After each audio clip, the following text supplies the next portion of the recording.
വയനാട്ടിൽ കൈക്കൂലി വാങ്ങുന്നതിനിടെ village officer വിജിലൻസിന്റെ പിടിയിൽ. Payyampally village officer KT. ജോസിനെയാണ് ഡിവൈഎസ്പി ഷാജി വർഗീസിന്റെ നേതൃത്വത്തിലുള്ള സംഘം വള്ളിയൂർക്കാവിൽ വെച്ച് പിടികൂടിയത്.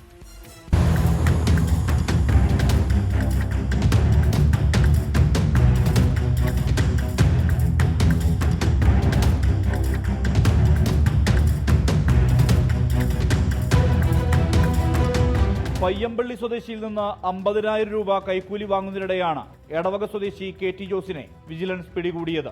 ഭൂമിയുടെ തണ്ടപ്പേർ രജിസ്റ്റർ ചെയ്തതുമായി ബന്ധപ്പെട്ടാണ് വില്ലേജ് ഓഫീസർ കൈക്കൂലി വാങ്ങിയത്. പയ്യമ്പള്ളി സ്വദേശി നൽകിയ പരാതിയെ തുടർന്ന് വള്ളിയൂർക്കാവ് ബസ് സ്റ്റോപ്പിനടുത്ത് വെച്ച് പണം കൈപ്പറ്റുന്നതിനിടെ vigilance പിടികൂടുകയായിരുന്നു.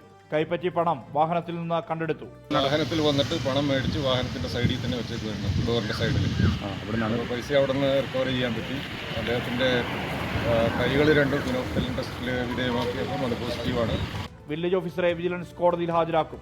Vigilance DYSP Shaji Varghese, CI മനോഹരൻ എന്നിവരുടെ നേതൃത്വത്തിലാണ് പരിശോധന നടന്നത്. 24 വയനാട്.